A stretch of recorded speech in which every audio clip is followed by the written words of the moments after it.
Alright, what's going on, guys? So I know it's been about like a week and I'm really sorry. The weather's been kind of shitty and I've been working every day and I have so many excuses and I should have made a video, but anyways, only like a week, so not that long, maybe 6 days I think since the last video. And I'm gonna try to, I always say this all the time, but I'm gonna try to post more. And I had an idea, if you guys saw, Rob Ferretti went through all the quirks of his cars, so I want to do that with the Mustang and a BMW. We're gonna start today with the BMW just because I feel like this car, once I get it, I'm gonna put it on the road so we can do it like as part of the review when I put it out. But this car has the more crazy quirks, I think, because it's old, right? So that's what you would expect. But we're gonna start today with the BMW. Just show you all the like 5 top quirks about the car, and if this video does pretty good, I'll try to get the one about the Mustang out in next week or so. Let's say if this video does like, what would be a good amount of likes for my videos? No, let's just say if it gets like over 100 views, I'll do it right away, and even I might still do it before then. But with that being said, let's go check out the BMW. Let's talk about the quirks that are with the E92. See,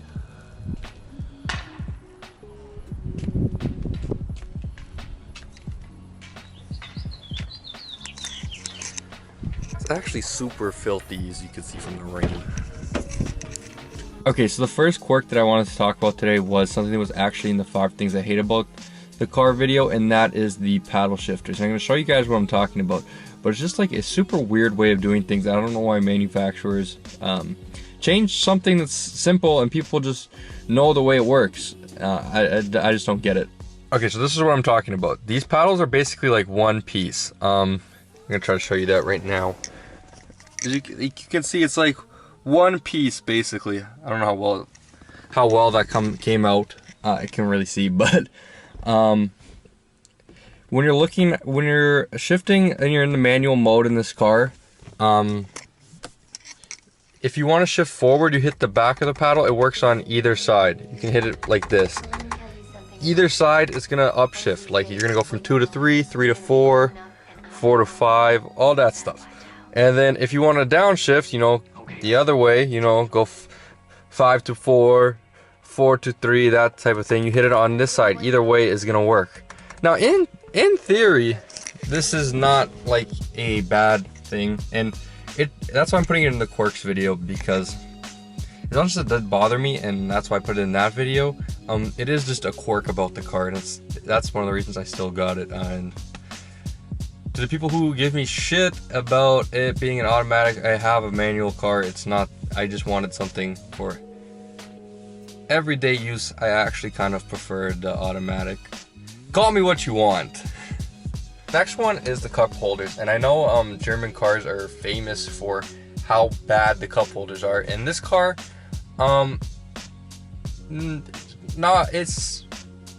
it is no exception to the rule. These cup holders are pretty awful. I'll show you exactly what I'm talking about right now. They pop out of the dash, as you can see right there. They pop out of the dash. They don't really hold. They don't really hold much. You know, they're pretty small. Like if I have a water bottle in there and you accelerate, the water bottle is gonna be like tilted over. Stuff's gonna fall out. People can hit their knee on there. It's just a weird. As much as it's kind of cool, it cleans up the interior, makes it like more sleek. There's no cup holders anywhere, and then they just pop out when you need them and you put them back. It's still kind of weird. You don't see a lot of other car companies doing that, and they don't do it on the new 4 Series, so you know it wasn't that great an idea.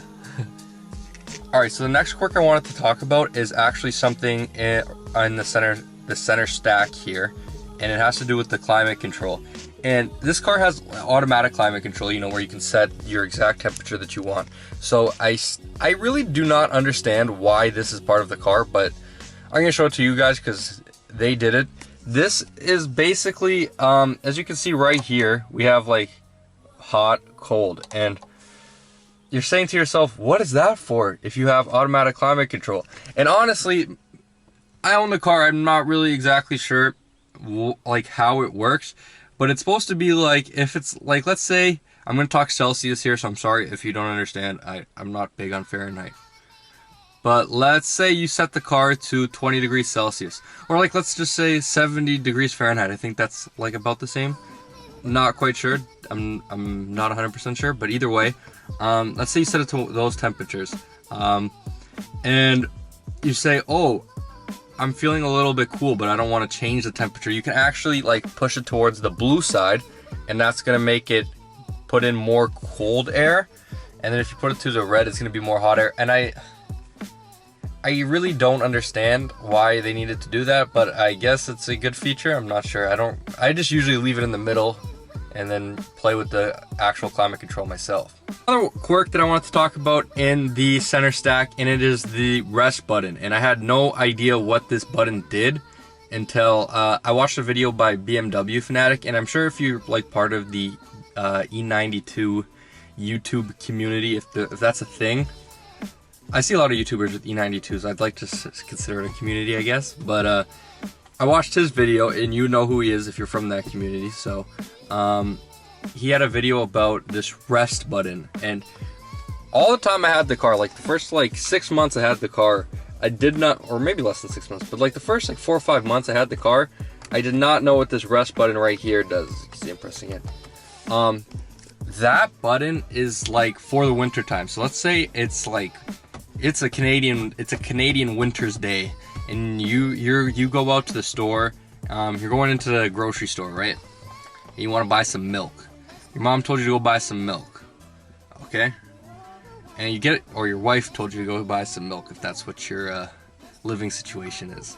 Anyways, so you go into the store. It's cold out, and you're saying, "Oh man, it's gonna get cold when the car is outside. There's so much snow. It's so cold outside. I don't want my car to be cold. I want to get into a nice warm car." So BMW thought about this. So it takes the heat from the engine, and if you press rest, I think it goes for 10 minutes. It's gonna pump heat into the car, so that when you get back into the car, it's still gonna be warm. Now, this is a great. I actually think this is a great idea, and I think more manufacturers should do it.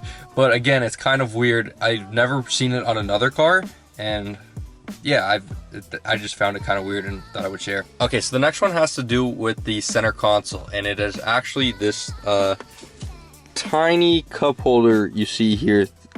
I guess it's a cup holder thing, and as you can see right there, there's like a switch to turn it on and off. 0's off, 1 is on, obviously. Okay, so you see this tiny cup holder? That's actually like, I want to put something back in there, hold on. But that cup holder is actually, like if you have the heat on, it's heated, I believe. And if it's AC, it's cooled, if I'm not mistaken. I'm pretty sure it's heated. I probably should have tried it out. I don't use it, but I know that it's like temperature controlled, that cup holder. I think it has to do with the if you're running heat or if you're running air conditioning, if it's going to be hot or cold. So I know some people have said that they like put their gloves in there in the winter time and it heats them up. It might just be heated. It might not be cool. It might be dumb.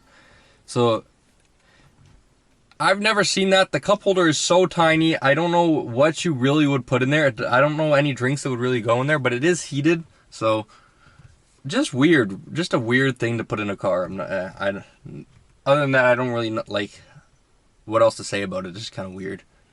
Okay guys, so that was all the quirks about my E92 335i. I hope you enjoyed. I'm going to try to bring more of these videos so I can upload more often. If I bring like the discussion videos, they're quicker to film than a vlog, because obviously a vlog you need to go out. It's kind of like a day thing. So if you enjoyed the video, please give it a like. If you're new here, please subscribe. If you're a returning subscriber, I thank you so much. I appreciate the support. I recently crossed over 200 subscribers, and that's just crazy to me because I never thought I would even get like 50 subscribers. So to have 200 it's honestly pretty cool, and I thank each and every one of you. Thank you for leaving such nice comments all the time.